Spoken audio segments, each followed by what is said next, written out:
Pépin Moukamtse, bonjour. Oui, Yorana. Bon, alors ça circule bien. Vous êtes arrivé in extremis, finalement. Oui, alors là, oui, c'est le grand embouteillage ce matin. Ouais. Alors, vous étiez jusqu'ici proviseur au lycée de Papara. Vous étiez candidat pour ce poste de proviseur au lycée où on vous a un peu poussé à y aller?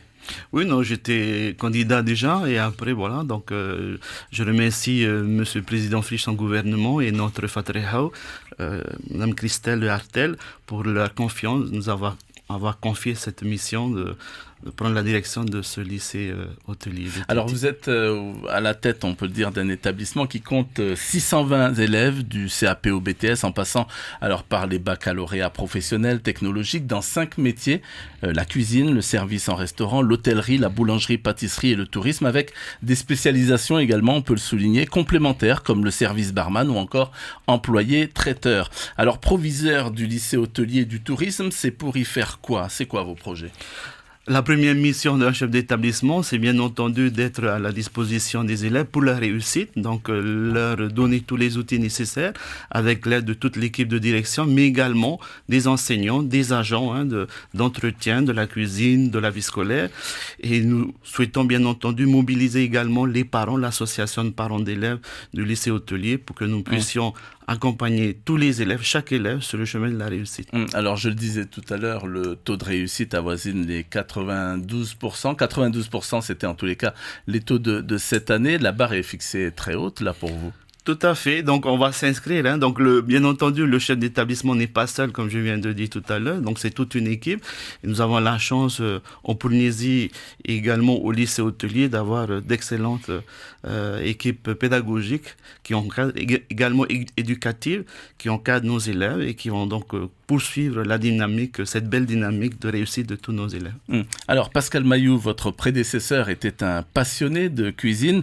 Pour diriger une telle structure, il faut obligatoirement être un mordu de cuisine? Bon, je pense qu'il faut quand même, oui, être un petit peu passionné. C'est votre cas? Un petit peu quand même, un petit peu. En tout cas, je m'inscris dans la continuité des actions qui ont été mises en place les années précédentes. Il y a un tout nouveau projet d'établissement qui a été réactualisé. Donc, dans le cadre de l'achat de l'éducation, de la lettre de mission, de rentrée de Madame la Ministre, donc le projet d'établissement établit différentes actions pour les années à venir. Donc, nous continuons sur cette lancée. Alors, lorsqu'on a un taux de réussite comme ça, presque insolent, à 92%, vous n'avez pas peur que l'on dise que, allez, finalement, c'est facile d'obtenir un diplôme au lycée hôtelier? Non, je crois pas. Le lycée hôtelier, c'est un lycée de la République. C'est l'école de la Polynésie, bien entendu. Mais les diplômes qu'on y délivre sont des diplômes nationaux. Donc, les enseignants veillent avec les inspecteurs, sous le contrôle de monsieur le vice-recteur, à ce que les diplômes soient délivrés dans le respect et suite à l'acquisition des compétences attendues. Beaucoup d'élèves abandonnent, j'allais dire, en plein milieu de l'année. Où c'est qu'on en est en ce qui concerne le décrochage scolaire? C'est vrai que ça a été un fléau qui a été fixé dans le cadre de l'achat de l'éducation. Et donc, Madame la Ministre nous a rappelé encore dans sa lettre de rentrée donc, la nécessité de mobiliser toute l'équipe éducative avec le soutien des parents d'élèves, mais également des partenaires extérieurs, pour que toute la société polynésienne tout entière se mobilise pour lutter contre l'absentéisme et le décrochage scolaire. Ça donne quoi en quelques chiffres, le décrochage scolaire au lycée hôtelier? Au lycée hôtelier, ça tourne autour de 40 à 50. Donc, nous sommes dans une bonne évolution, puisque depuis 4-5 ans, nous sommes passés de 70 élèves en voie de décrochage, actuellement à 45. Voilà. Alors, c'est l'occasion de rappeler quels sont les métiers que l'on peut apprendre, les filières que l'on peut suivre au lycée hôtelier. Alors, bien entendu, il y a différentes filières qui touchent les métiers de la bouche.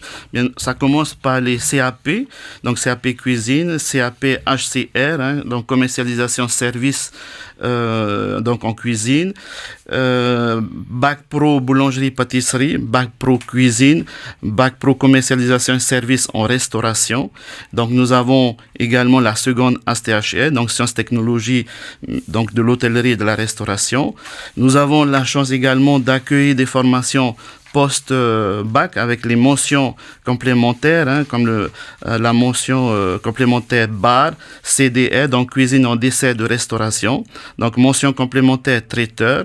Donc bien entendu, nous avons le bac pro cuisine, Les BTS, donc nous avons le lycée hôtelier a la chance d'accueillir 2 BTS, le BTS Tourisme et le BTS MHR, donc BTS Management en hôtellerie et restauration. Ah, là, on sait tout maintenant. Vous disposez d'un hôtel d'application, il a fait l'objet d'un petit lifting, de même que vos salles de classe. Vous avez acquis du nouveau matériel, tout ça sur vos fonds propres. Sur nos fonds propres, mais également suite à des dotations, subventions reçues de la part du ministère. D'accord. Et donc nous allons continuer, bien entendu, à travailler avec la DG2E et le ministère pour qu'on puisse continuer les travaux de rénovation, de réhabilitation et de renouvellement des équipements de ce bel établissement.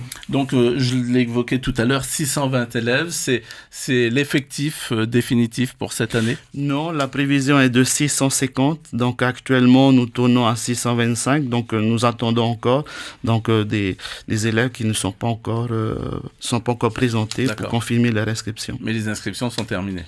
Tout à fait. Voilà.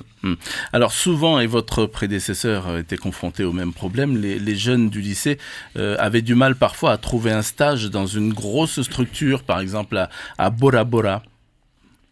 Ben, ça tombe bien, donc je suis très heureux et je vous en remercie pour votre invitation et qui va nous permettre en tout cas de solliciter encore une fois le soutien des professionnels du métier pour que nous puissions travailler en bonne intelligence, pour que nous puissions offrir à nos élèves donc une formation de qualité, d'excellence, et bien entendu les stages en entreprise donc sont indispensables pour valider la formation. Régulièrement, les entreprises jouent bien le jeu quand même. Bien entendu, oui, et nous les remercions encore une fois. Merci beaucoup en tous les cas, Pépin Moukamtse, donc d'avoir accepté notre invitation. Je rappelle que vous êtes le tout nouveau proviseur du lycée hôtelier et du tourisme d'Utumauro. Merci encore. Je vous en prie, merci. C'était l'invité café du lundi au vendredi.